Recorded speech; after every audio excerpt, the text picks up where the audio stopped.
स्वागत है उस जगह पर जहां अंधेरा सिर्फ सन्नाटा नहीं बल्कि अनजानी परछाइयों का घर है, जहां हर आवाज डर को और गहरा कर देती है। यही है अनजानी आवाज।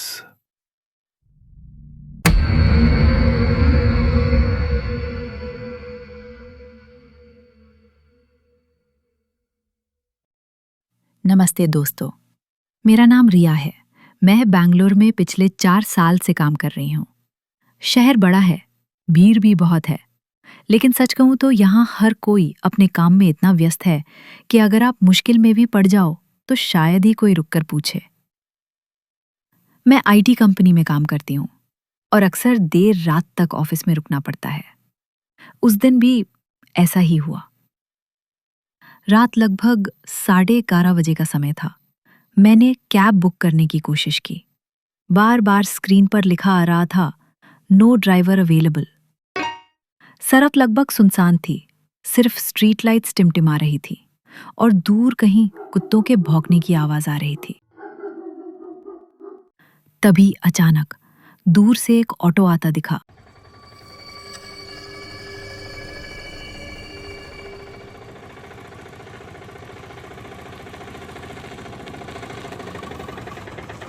और मेरे सामने आकर रुक गया। ऑटो में बैठने से पहले मैंने ड्राइवर की तरफ देखा।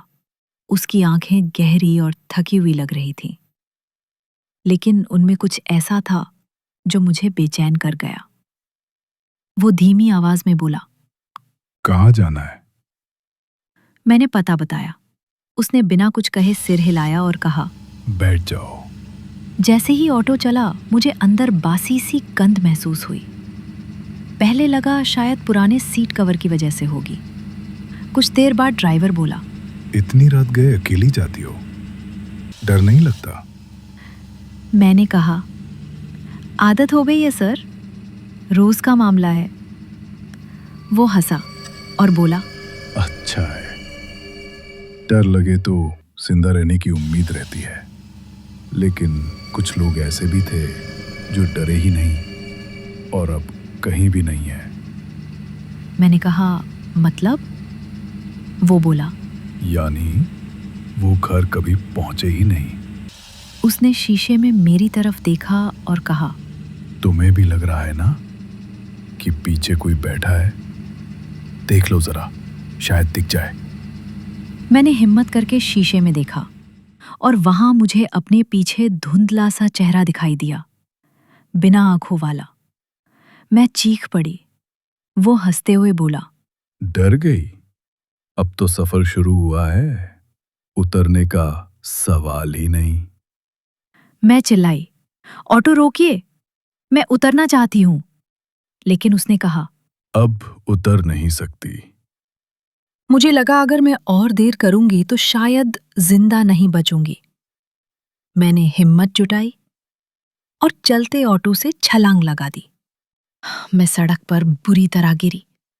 घुटनों और हाथों से खून निकलने लगा, लेकिन जैसे तैसे उठी और दौड़ने लगी। पीछे से वही ऑटो धीरे धीरे मेरी तरफ आ रहा था और ड्राइवर की हंसी मेरे कानों में गूंज रही थी। सौभाग्य से थोड़ी दूर पर पुलिस की जीप दिखाई दी। मैं चिल्लाती हुई उनकी तरफ भागी और उनके सामने गिर गई। रोते रोते मैंने सब बताया। उनमें से एक बोला, ये पहली बार नहीं है।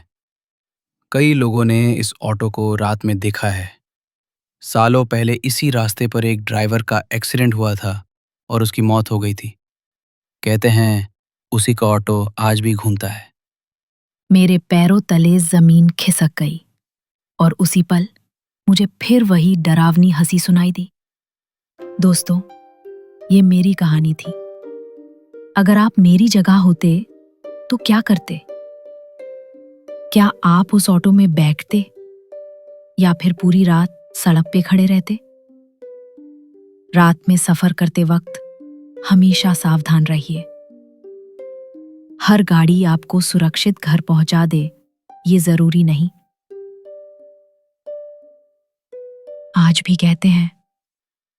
बेंगलोर की सुनसान सड़कों पर वो ऑटो आता है, अपनी अगली सवारी की तलाश में। मेरा नाम राजेश है और मैं पिछले 12 साल से मुंबई में ऑटो चला रहा हूँ। दिन रात सवारियां उठाना, गली गली घूमना, यही मेरा काम है। लेकिन एक रात का वाकया ऐसा है जिसे मैं आज तक भूल नहीं पाया। वो रात तकरीबन 2 बजे की थी। मैं बांद्रा स्टेशन के पास खड़ा था। सड़कों पर सन्नाटा पसरा हुआ था। बस कभी कभी कोई टैक्सी या ट्रक गुजर जाता। तभी मेरी नजर पड़ी एक औरत गहरे रंग के सूट सलवार में थोड़ी दूरी पर खड़ी थी। उसने हाथ उठाकर मुझे रोका। वो धीरे से आई और बहुत ही धीमी आवाज में बोली, अंधेरी ले चलो, किराया जो देना होगा दे दूंगी। इतनी रात को सवारी मिलना मुश्किल होता है, तो मैंने बिना कुछ सोचे हामी भर दी। जैसे ही वो औरत पीछे बैठी, मेरे पूरे शरीर में एक अजीब ठंडक सी उतर आई। और न जाने क्यों ऑटो के शीशे में झांक कर देखा तो पीछे कोई नजर ही नहीं आ रहा था। लेकिन जब गर्दन घुमाई तो साफ दिख रहा था, वो औरत वहीं बैठी थी। मैंने डर को झटकते हुए गाड़ी बढ़ा दी। रास्ते भर उसने एक शब्द तक नहीं कहा, बस चुपचाप बैठी रही। उसके दुपट्टे का सिरा हवा में हल्का हल्का हिलकर कभी मेरे कंधे को छू जाता।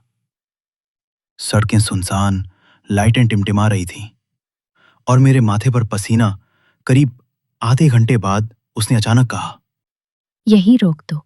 मैंने ब्रेक लगाया। वो चुपचाप ऑटो से उतरी और आगे बढ़ने लगी। मैंने आवाज लगाई, मैडम, पैसे तो दीजिए, किराया भी बाकी है।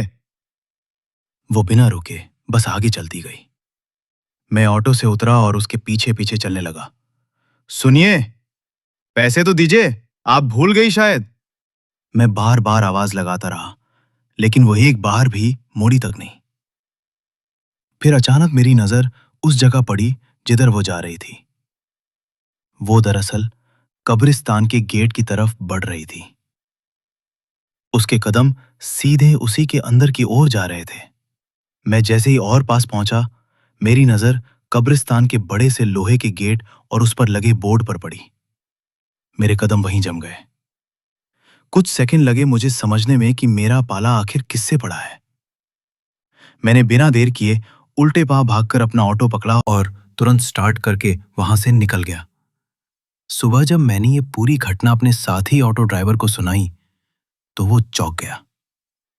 उसने गहरी सांस ली और बोला, भाई तू किस्मत वाला है। कई ड्राइवरों ने उसी औरत को सवारी समझकर उठाए हैं, लेकिन उसके बाद वो कभी दिखाई ही नहीं दिए, घर तक लौटे ही नहीं। उसकी ये बात सुनकर मैंने ऊपर वाले का शुक्रिया किया कि मैं उस कब्रिस्तान के गेट के अंदर गया ही नहीं।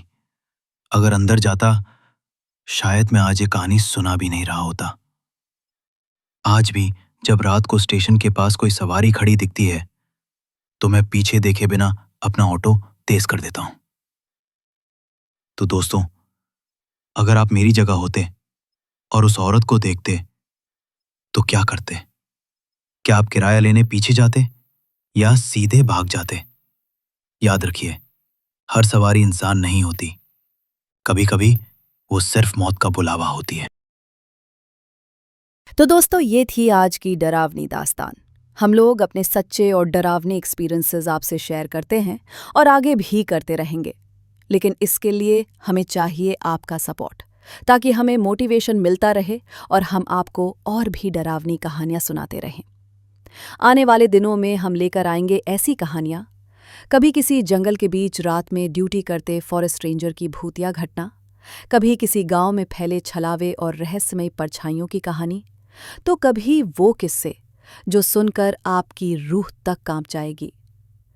अगर आपको आज की कहानी पसंद आई हो तो वीडियो को लाइक ज़रूर करें, चैनल को सब्सक्राइब कर ले और नीचे कमेंट करके हमें बताइए कि आज की कहानी में वो कौन सा लम्हा था जिसने आपकी सांसें रोक दी। याद रखिए, आपके सपोर्ट से ही हमें ताकत मिलती है और हम आपके लिए और भी हकीकत से जुड़ी डरावनी कहानियां लेकर आते रहेंगे। तो मिलते हैं अगली दास्तान में। तब तक रात को अकेले कमरे की लाइट्स बंद करने से पहले सोच लीजिएगा, क्योंकि डर हमेशा आपके आसपास ही होता है।